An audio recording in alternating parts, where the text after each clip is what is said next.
Neoconservatives, think Cheney, Rumsfeld, and W. Neoconservatives, neo denoting new, versus paleoconservatives, or old, traditional conservatives like William F. Buckley, Pat Buchanan, or Ronald Reagan. Now, the granddaddy of neoconservatism is University of Chicago professor Leo Strauss.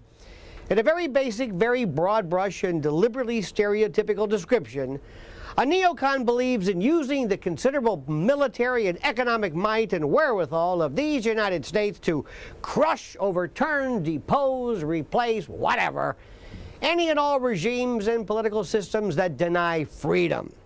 Now, many neocons were fallen liberals, Trotskyites, and socialists who rejected the non-interventionist platform of namby-pamby, milquetoast, bleeding-heart, gutless liberals who sat back and allowed tyrannical and despotic regimes to rob its people of freedom and democracy. Many of these folks had serious quarrels with Vietnam, not because we were in the war, but because we didn't finish the job.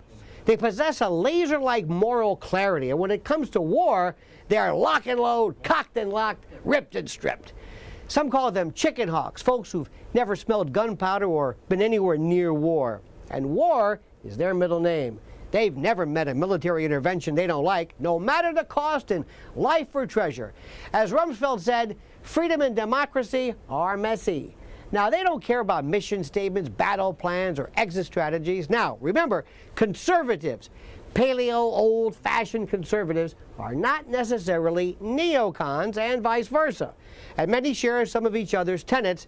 And if you want to hear classic neoconservative doxy, listen for words and phrases like, he's evil, the people yearn for freedom, democracy, let democracy spread like a good cancer, systemically and metastatically throughout the region, for good. When you hear that, that's a neocon.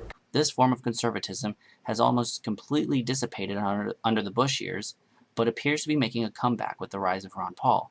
Once again, many in the Tea Party are slowly moving towards the paleo position, but is still a minority in the conservative movement. After that, we have the paleocons, also known as very pure, and that term is relatively old, paleocon. It sort of goes back to pre-2000, and it was about the pure conservatives. The only ones that come to mind as far as big names go are Pat Buchanan, whose brilliant book, Death of the West, changed my life, and Michelle Malkin, another conservative purist. I guess Cruz would be one, but I mention him later on. The paleocons are isolationist.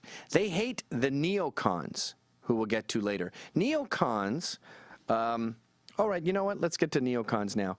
Neocons are really transmogrified liberals who were very left, and then realized that the left doesn't support Israel and doesn't want any intervention in the Middle East. So then they went, oh, no, now we're Republicans. And that's another sort of old term. That was George W. Bush was one, John Bolton is one, Paul Wolfowitz is one. Ask yourselves in all honesty, what on earth is wrong with the United States simply minding its own business?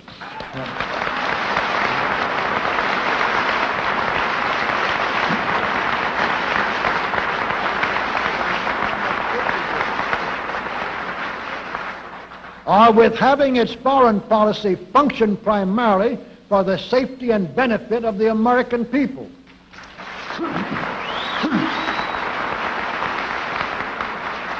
Which is exactly what we had done for the first 140 years of our existence as a nation, to the incredible advantage of ourselves and everybody else.